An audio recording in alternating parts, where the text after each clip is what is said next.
Hello, I'm StarTT2 and welcome back to my book nook. So it is the end of June, which means that it's time to catch up with each other on our reading this year. And I like to do this through the mid-year book tag that goes around on YouTube. So far this year, I've read 210 books, which is actually insane. And I haven't really talked to you guys about too many of them, I think. So I thought this video would be a fun way to kind of get a fun overview of the video and catch up with each other. So I'll leave the questions in the description. If you want to answer them in the comments, please do. I would love to know about what you've been up to this year with your reading. But yeah, let's go ahead and just go, because I feel like I'm going to be yapping a lot for this video. The first question is my favorite book of the year, and I actually have two books that I want to talk about for this question. And the first one is The Last Contract of Isaka. This is by Fonda Lee, and she wrote the Greenbone Saga. Now, I couldn't really get on with the Greenbone Saga. I wasn't quite gelling with it, but this, I absolutely loved her writing. So I've been waiting for this, and it did not disappoint. This is about Isako. She's a cyberpunk samurai. There's like this outpost on this frozen planet that the humans are trying to terraform. They're quite a few generations out from the original settlers of the planet. There's like corporations, and they run the show. They control all the resources, and Isako works as a samurai for one of these companies. And what she does is she goes around and basically quote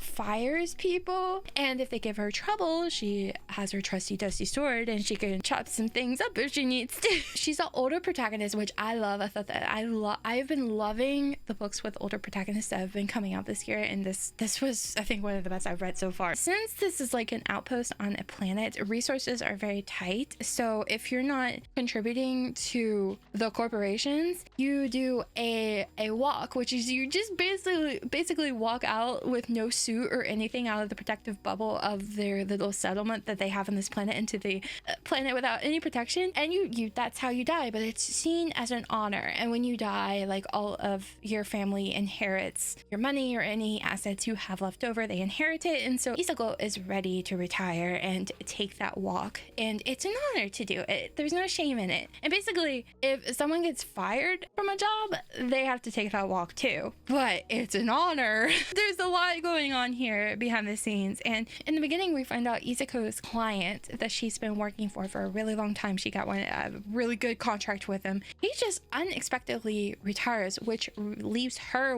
basically without a job. I think they call her a ronin in the book, and she has to take on odd jobs to make ends meet, but she was ready to retire, and now her plans have kind of gone awry. She is roped into one last contract that deals with her old apprentice that she had, who had somehow weaseled their way up into the higher echelons of this society. She has to kind of figure it out. So the book isn't super action-packed like you would initially think it is, because cyberpunk samurai, but what you get is a really cool, almost mystery in a way, sci-fi mystery with some action and really cool characters. Isako is also a mother, so she talks about motherhood a lot and the different ways she had to deal with it because of her unusual job, and it's really cool. All of the characters in this felt really fleshed out and real. I can imagine like these people being like this. Everything just made sense. Fonda Lee has amazing writing, and it makes me kind of want to try Jade City again, but I don't know. I had to be really convinced on that one, but this is so good, and it's a standalone, which is a huge bonus. I just had so much fun with it while I was reading. It was so bingeable. And then this was crazy. I read this in January. This is The Poet Empress by Chantal. This is my other most favorite read so far this year, and I absolutely love this. It was so good. We have our character Wei Yin, and she's from a family that's very poor. Her village that she lives in is very poor. They're starving, famine. It is just not good living conditions. Wei Yin offers herself as a concubine to the emperor in exchange for help to hopefully her family and her village. And push comes to shove, Wei Yin is selected to be the empress of the prince.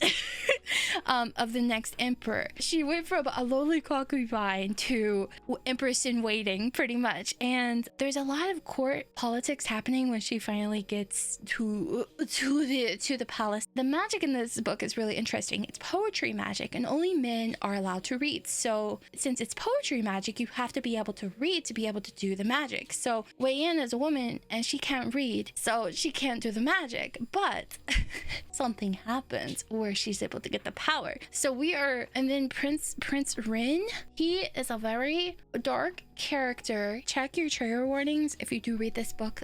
Please look them up, even if you think there are spoilers. If there is any sensitive topic that it's probably in here, especially surrounding in how he treats anybody that's in his orbit, especially Wei Yan. She really has to deal with the brunt of his abuse and stuff like that, so please check your trigger warnings. The book deals with the cycle of abuse and how someone's so hurt, how that cycle continues, and he hurts others because he was hurt. And then Wei Yan is navigating all these complicated court politics, and when she comes in, at first she's so innocent, but then she gains power, and then she can either do good with this power or evil with this power. And it's so interesting. I loved this book so much. It just deals with so much, and I only scratched the surface with that little summary.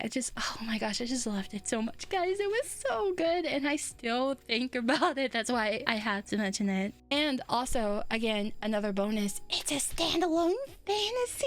The next question is, what's the best sequel I've read so far? And that, of course, it has to go to The Ballad of Falling Dragons. This was beautiful. It was heart-wrenching. Sarah A. Parker has a beautiful writing style that I think was so refined in this book. Comparing this to When the Moon Hatched, it's like night and day with her writing. Like, you could tell, like, her writing, like, it was there, like the bones were there. But this, I am so glad she took, like, this got delayed so many times and she took like 2 years to write it, and you can tell the quality from her writing from book one to this one is just, you can see the difference on page, but she still kept her beautiful lyrical writing, and questions were answered in this book from book one. The plot, and we got new plot points so she can continue on to the last book in this trilogy. And oh my god, chef's kiss. Khan is a masterclass in yearning, and Rave, I love her character. I think she's really cool. Sometimes she can be a little frustrating, but who isn't, honestly? I think she deals with things with a level of grace that I wouldn't expect, and I'm not used to in my romantasy books. So, and I really appreciate the other POVs that we got in here. The one that we got in this book in particular was so heartbreaking. Sarah A. Parker knows how to write sad, but she also knows how to write a romance and yearning, and they didn't jump at each other's throats every second. Like, every piece of the romance that we got in this felt earned and believable, and the fantasy plot of this really started, it went from, like, book one was very much a typical romantasy, and then with really cool world building, and then this one, it just took the fantasy plot and ran with it, and we still got the most amazing romance. I think this is one of the best romances I've read in a romantasy so far, so I hope book 3 lives up to this standard that she set for this book, because this was so freaking good.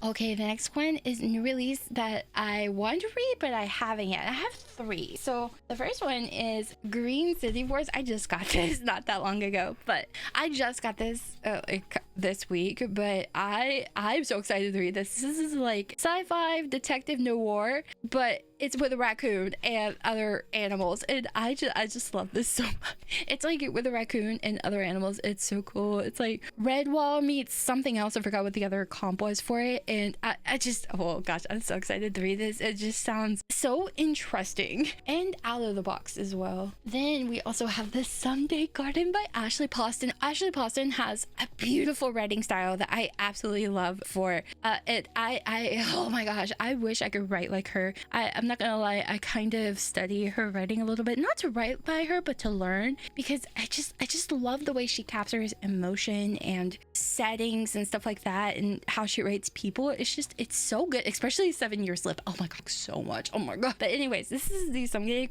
Garden, and it has something to do with a mansion and a door and a garden, and there's a man behind the door in the garden. So I didn't want to read too much about it, so that's all I know about it, but it's Ashley Poston, so I know it's going to be amazing. And I love her romances because she always slips in a little bit of magical realism in them. So it just makes them so like just fun to read and interesting. Okay, and this is another new to me author that I have been wanting to read for a while, but the one that I was interested in reading, The Bear and the Nightingale, is a series. So, but this one is a standalone, and it's the Unicorn Hunters, and it has something to do with a queen or a princess calls a hunt to hunt a unicorn. And I don't think there's too many unicorns in it. I hope they're not being mean to the unicorn, but I've heard really good things about Catherine Arden. So also apparently she gets stuck in fairy or something. I don't know, it just sounds fun, so I'm excited for this. Also, can we take a moment for this cover? Oh my god, it's so pretty. Look at the unicorn and the girl. Oh god, I love this cover. Oh god, and the next question, should I answer it? This might be a little spicy. I might get a little spicy with this question. Biggest disappointment, Light Wielder, Fury Bound, and Glow from the Plated Prisoner series.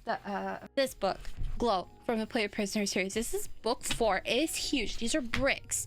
By the end of the series, these books are getting 800, 900 pages. They are long, and this is like book 2 except really long and less polished. I was so disappointed with the direction that the romance was taking and the story was taking, and I got I think to like 37%, and I got to quit. I DNF'd the series. I was so just frustrated with how the series was going. They had just got together. Our main character had just been saved, and for some reason her and her mans just decided to have a schmixy time after she just went through a really traumatic event, because apparently that had to be part of the plot. And the slow burn up until that point was so immaculate, and I was so ready for them to just like have this angsty, oh god, there's a hair, sorry. I was so ready for them to have like this angsty field. Who did this? I'm gonna get them, but I'm gonna take care of you first and make you heal and help you. And I thought, oh my god, I thought that the couple was just gonna be, oh, I love reading like angsty healing romance. I thought that's what we were gonna get in this book, and it was this, oh hey, I'm gonna dump your bones now because you drank something that made you super spicy, so we're gonna do it spicy, even though you just went through something really traumatic and you probably shouldn't be doing this right now. But yeah, that's where I'm gonna leave that question. Listen, don't get me wrong, I love spice, especially in romantasy, when it adds something to the plot, and I just feel like it started in the Plated Prisoner series. It wasn't adding anything, and it was getting in the way of really important moments that I would have rather been reading about. And I understand you can skip it, but it comes to a point where it's just like, why is this here? How is this good? I could keep going on about it, I'm sorry. Anyways, next question. Okay, the next question is, biggest surprise of a book that you've had so far? Okay. I did not expect to love this book as much as I did. I gave it a 5-star. This is the only cozy fantasy that I can remember. I may have rated Legends and Lattes 5 stars, but I can't remember. But this is the only other cozy fantasy that I've rated 5 stars, and that is Stay for a Spell. Now, I don't know why. In the grand scheme of things, it's like a lot of other cozy fantasy, but there was just something so special about this. I just loved it so much. It was so whimsical and cozy and romantic and sweet, and it brightened my day when I read it. And I read this around the time after I had finished Assassin's Quest, which is the 3rd book in the Farseer trilogy, and it was exactly what I needed, because the Farseer trilogy, you know, in Mewtwo Strikes Back, when there's a clone of the Pikachu and they're having like a slap match, like slap. That's what I feel like Robin Hood does to Fitz, and this cured the depression that I was slowly sinking into after reading Assassin's Quest. So this is called Stay for a Spell, and it's about this girl. She gets stuck in a bookshop and she can't leave the bookshop until she finds her true love. So it's like a little cute little fairy tale, and she has a cat, and there's books and magic and a pirate that it steals stuff. I loved it. It was so good. Gosh, if you want a romantic cozy fantasy, I guess a cozy romantasy, this is perfect. I love this so much. It was exactly what I was looking for. I'm not gonna lie, I didn't expect it to like it as much as I did, but I just absolutely loved it. It was so cute. I love this next question. Favorite new author? Hands down, Nat Cassidy. I read this in Rest Stop last year during a 24-hour horror readathon, and I love this so much. It's not too long and it packs a punch. It's so good, and I love the way Nat Cassidy kind of writes his horror. It's like a little pulpy, but it deals with deeper issues with the characters. Like this one dealt with a kid and again a cycle of abuse and trauma, and a woman who's trying to find a way to belong, and oh god, it was so good.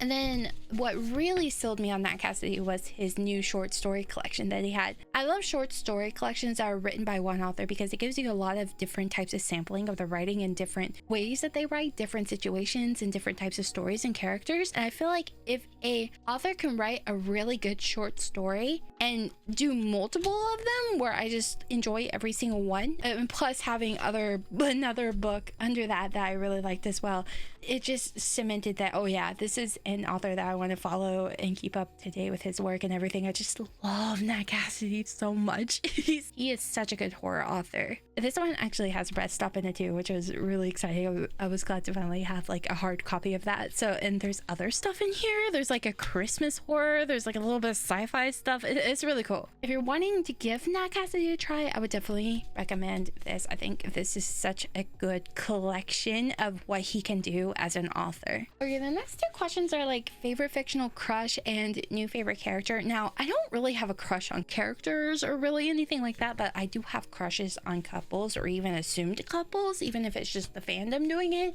And I'm sorry, but in my head, Ollie and Kiefer from Witch Hat Atelier are canon. Like, please, really. How can the author do this to us and not expect me to? I want to write fan fiction about these two. Like, look at that. Like, anyways, book that made me cry. This sent me into a 2-week-long depression. Thank you, Robin Hobb. Also, you're an amazing writer. I adore your writing and your character work. It's immaculate, perfect, no notes. You are the goat of character work. I love your writing, but I'm trying to be quiet because people are sleeping. But this freaking Farseer trilogy made me cry. Yeah, Fitz goes through it. He's like the bastard son of the emperor, and he gets raised by the stable guys, and they find out that he can use the magic. There's like wit and skill, and he can talk to the dogs and stuff. And then as he grows up, it turns out that Fitz becomes after some circumstances happen, he becomes a threat to the current ruler of the land. So we are following Fitz from when he's a very young boy all the way into adulthood, and when he finds his first love and a lot of other things as well. So, and Fitz really goes through it. Really, again, the Pikachu gift, but like that's how I felt when I read this. Poor Fitz. I did, especially the third book. Oh my, second book, the ending. I don't know, I read them really close together, so they kind of blend together. But like what I love about Robin Hobb, even though I have to take big breaks in between reading her various books, is that she writes a character and you feel like you know them personally and you want to root for them and want nothing but good things to happen for them. But when bad things happen, you're just kind of like, really? That's how I felt when I read this. Oh, it made me cry. I just felt so bad for just meh. Okay, I need to stop making too much noise.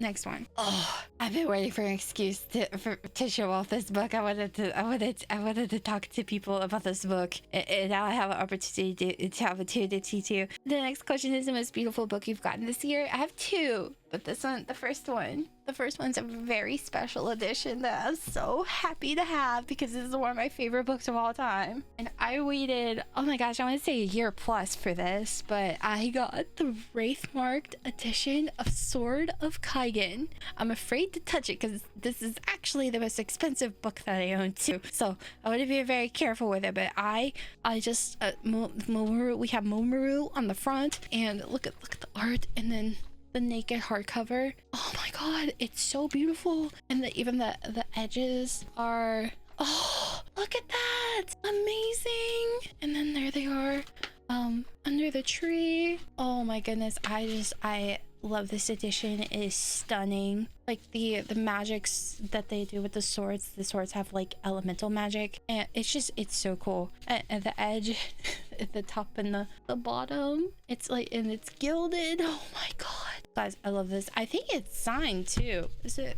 It should be. Oh, I want to be careful. Yeah, it's signed. I feel so lucky and blessed to have this. I love this so much. I waited so long for it, so I'm happy to have it. And I love Sword of Kaigen so much. I even made a short about it just because I wanted to tell people about it, because I absolutely love this book so much. So I'm so happy with this. And then also I got one of my unicorn books. I got it gifted to me by a very wonderful, beautiful, kind person.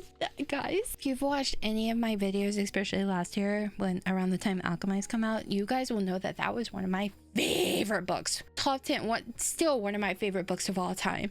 And the fact that this got gifted to me, oh my god, this is the Fairy Loot edition of Alchemized, and oh my god, the art too. This art was done by the original artist that done the art for the fan fiction Manacled that this was taken to and turned into a publishable book from. I was so sad that I didn't have a Fairy Loot subscription when this came out. It had been a unicorn book for me for a very, very long time, and I got gifted it.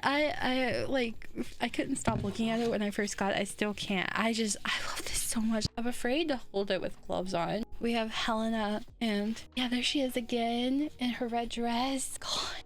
Oh, and here's Kane. I love this book so much, guys.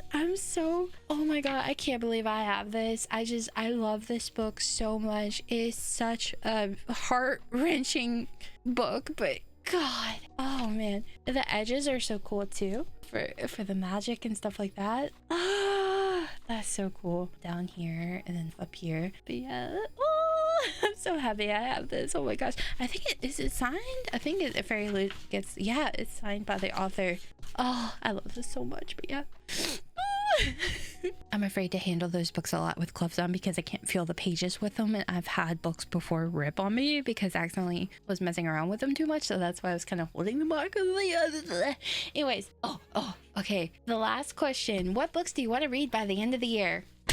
I just want to finish The Realm of the Elderlings by the end of the year. Last year, my big series was Wheel of Time. I finished that. Overall, had an amazing time with it. This year, my big project was Robin Hobb and The Realm of the Elderlings, but I'm having problems getting through the books because they're very dense, very character driven. They're kind of slow. They're good, amazing. And especially the ones that deal with fits are really hard to read. So, and I've heard it gets worse before it gets better. So, in terms of the sad boy Fitz era, so he goes through a lot, so I have to take big breaks in between those, but I still hopefully I have a goal to get through The Realm of the Elderlings by the end of the year, so I hope I can, because I really want to get to the Rainwild Chronicles because it has dragons. So Fellowship Traders, we've already encountered dragons a little bit, so okay, but anyway, yeah, don't forget, if you guys want to answer these questions, please answer them down in the comments. I'll leave the questions in the description if you would like to answer them. Thank you guys so much for watching this video. Please leave your comments down below. I want to read through them and maybe get some new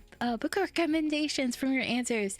I hope that was a pretty good catch up on what I've been doing and with my reading this year, since I haven't been doing wrap-ups really. I hope we can bring back the wrap-ups. I have a working computer again that makes it a lot easier to edit. So this was the hard drive that I had everything on my computer on. It was a mechanical hard drive and it finally died, and I had to go all the way to Micro Center to get a replacement, but I got a big upgrade. It's M2 drive.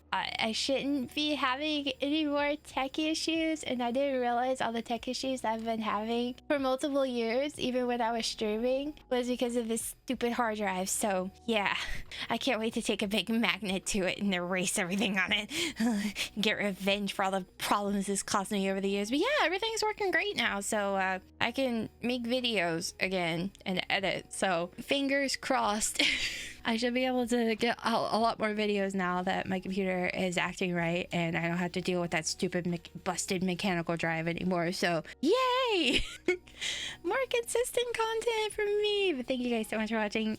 Keep an eye out on my gaming channel if you like VTuber and gaming content. Since my computer works now, again, I'll be able to upload content there too. So yay! Yippee! Thank you guys so much for watching this video. I'll see you in the next one. Bye-bye!